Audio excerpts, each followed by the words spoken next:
Now, switching from law to policy, there was something called the 25-point plan that came out back in 2012. Anybody familiar with the 25-point plan? I'm sure you're familiar with some of its major initiatives. Now, the creator of the 25-point plan was Vivek Kundra. He was the first federal CIO. And Vivek Kundra wanted to save the country money. How about that? Figurehead, guy that wanted to save the country money. And the way he went about that was creating an initiative called Cloud First. He said that we budget $80 billion for IT. Now, realistically, in the federal government, we spend $120 billion a year on IT. But we budget $80 billion, and he said a quarter of that should be delivered through the cloud. $20 billion. Might be a little bit ambitious. However, the intention was good. The idea behind Cloud First is that we really need to identify opportunities to leverage cloud solutions before we buy anything else. Okay, so they have to consider cloud first. The second initiative was strategic sourcing. I kind of alluded to that a minute ago on the contracting side. That basically means that if we have a lot of different contracts set up, let's consolidate some of them. Let's leverage the buying power of other agencies.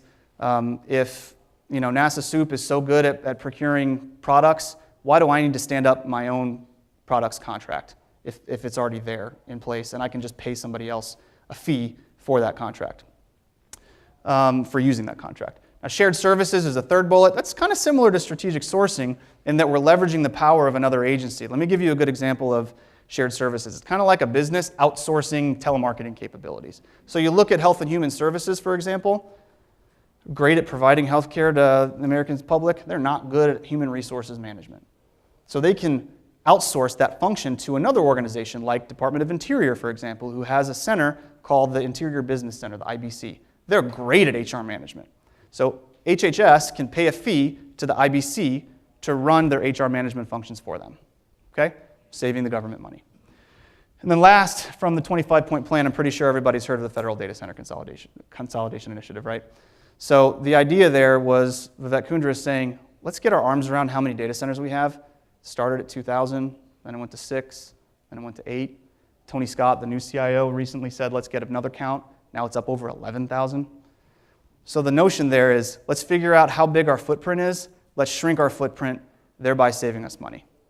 And now, you hear a lot of companies out there, forecasting, talking about a growth in infrastructure spending. Infrastructure spending is not growing. It's shrinking. It's been shrinking. That's the reason that we saw the IT budget request drop after 2012, because we're saving money on infrastructure now.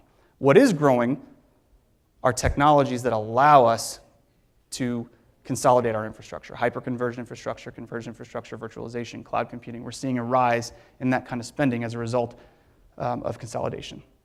Now, Vivek Kundra left office in 2010, and he was replaced by Steve Van Rokel, the second federal CIO.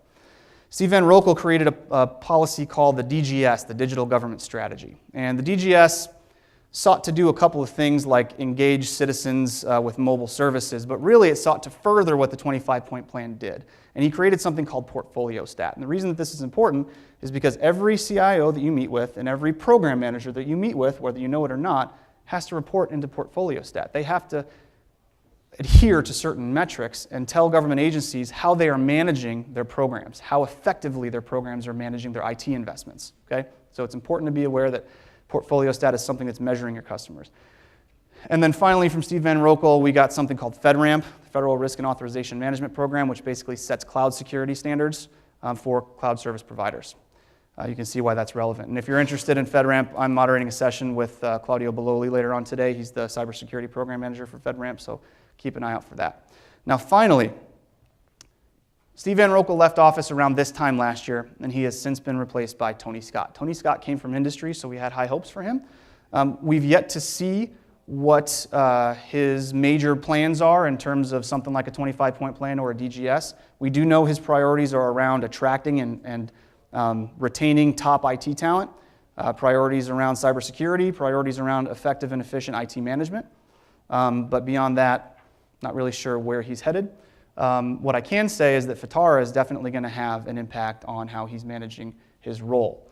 For those of you that were here last year, you might remember I made a pretty big deal out of FITARTA. I said it was a law that was going to be passed in 2015. It was going to have an impact on budget, and here we are at the end of 2015, and in fact, it was passed this year, and we're seeing how it's shaping up. What's going to happen essentially is some of your more federated organizations like NIH and DHS, they have component agency CIOs.